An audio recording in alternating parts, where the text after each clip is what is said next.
نحمدہ و نصلی علی رسولہ الکریم اما بعد اعوذ باللہ من الشیطان الرجیم بسم اللہ الرحمن الرحیم رب اشرح لی صدری ویسر لی امری واحلل عقدۃ من لسانی یفقہوا قولی۔ السلام علیکم ورحمۃ اللہ وبرکاتہ۔ کیسے ہیں آپ سب؟ انشاءاللہ خیر و عافیت سے ہوں گے انشاءاللہ۔ اللہ تعالیٰ آپ سب کو اپنے حفظ و امان میں رکھے، آمین ثم آمین۔ لفظی ترجمہ، پہلا پارہ سورۃ بقرہ۔ قلنا، ہم نے کہا، اہبطوا، اتر جاؤ، منہا، اس سے، جمیعاً، سب، فاما، پس جب، یاتینکم، آئے تمہارے پاس، منی، میری طرف سے، ہدن، ہدایت، فمن، پس جو، تابعہ، پیروی کرے گا، ہدا یا میری ہدایت کی، فلا، پس نہ خوف، ان کو خوف ہوگا، علیہم، اس پر، ولا، اور نہ ہی ہم وہ، یحزنون، غمگین ہوں گے۔ اللہ تعالیٰ نے فرمایا، کہا کہ سب کے سب اس سے اتر جاؤ، پھر اگر کبھی تمہارے پاس میری طرف سے واقعی کوئی ہدایت آ جائے تو جو میری ہدایت کی پیروی کرے گا سو ان پر نہ کوئی خوف ہے اور نہ وہ غمگین ہوں گے۔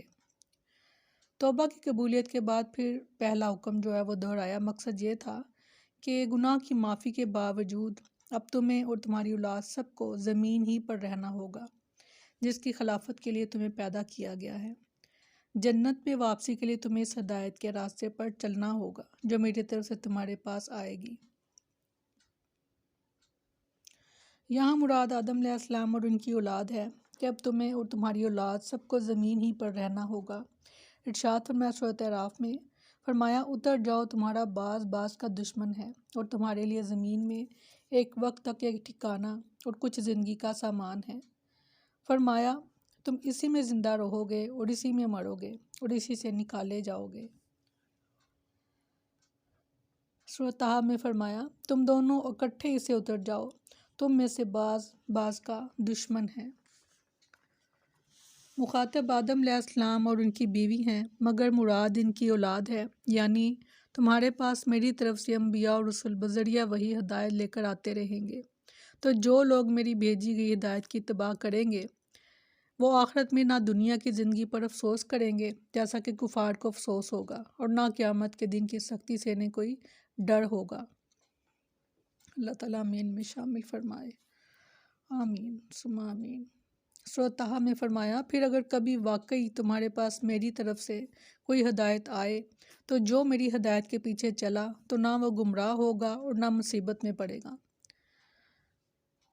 اور واقعی کا مقصد یہ ہے کہ واقعی آپ کو یہ علم ہو اور آپ کو یقین ہو کہ جو بات آپ تک پہنچائی جا رہی ہے وہ حق بات ہے، کیونکہ میڈیا جو ہے اس میں ہر طرح کی بات آپ کو ملے گی، اور اس کی تصدیق کے لیے آپ کو دیکھنا چاہیے، قرآن کے ساتھ جڑنا چاہیے تاکہ آپ کو صحیح اور غلط میں فرق نظر آئے۔ تو کیونکہ یہ قرآن کی آیات ہیں، ان کو غور سے سنیں اور سمجھیں اور ان کو اپنے اندر جذب کریں تاکہ آپ غلط راستوں سے چلنے سے اب بچ جائیں۔ فرمایا سورۃ اعراف میں کہ آدم کی اولاد، اگر کبھی تمہارے پاس واقعی تم میں سے کچھ رسول آئیں جو تمہارے سامنے میری آیات بیان کریں تو جو شخص ڈر گیا اور اس نے اصلاح کر لی تو ان پر نہ کوئی خوف ہے اور نہ وہ غم کھائیں گے۔ اللہ تعالیٰ میں ان خوش نصیب لوگوں میں شامل فرمائے، آمین۔ اس کے لیے ہمیں قرآن کو سننا، سمجھنا اور اس پر عمل کرنا پڑے گا اگر ہم چاہتے ہیں کہ ہم آخرت کی دنیا میں افسوس نہ کریں کہ ہم نے دنیا میں کیا کیا، تو اس کے لیے ہمیں قرآن کے ساتھ جڑنا پڑے گا۔ اور اللہ تعالیٰ نے یہ انتظام آپ کے لیے کیا کہ ایک ایک آیت کو آپ اچھی طرح سے سمجھ کر اس کو پہلے سمجھیں پھر اس پر عمل کریں۔ ہدایت کا یہ سلسلہ آدم علیہ السلام سے شروع ہو کر محمد رسول اللہ صلی اللہ علیہ وسلم پر ختم ہو گیا۔ آپ صلی اللہ علیہ وسلم آخری نبی ہیں۔ قرآن مجید اور حدیث نبوی آخری وحی الہی ہے۔ آج ہمارے پاس اللہ تعالیٰ کی طرف سے نازل شدہ دونوں ہی چیزیں موجود ہیں، الحمدللہ ثم الحمدللہ۔ ماشاءاللہ ہم مسلمان ہیں اور مسلمان گھروں میں ہمیں اللہ تعالیٰ نے پیدا کیا، اس کا احسان، اس کا کرم، اس کا فضل ہم پر۔ اور ہر گھر میں ماشاءاللہ جتنے لوگ ہوتے ہیں سب کا علیحدہ علیحدہ قرآن ہوتا ہے۔ ماشاءاللہ ہم خوش نصیب لوگ ہیں، ہم اپنی مرضی سے اپنی عبادت کر سکتے ہیں، ہمیں کسی کا خوف نہیں، کسی کا ڈر نہیں۔ تو اس امن سے آپ فائدہ اٹھائیں، اور اس جو قرآن آپ کے گھروں میں موجود ہیں ان میں سے کم از کم ایک قرآن تو ترجمے والا ہونا ہی چاہیے۔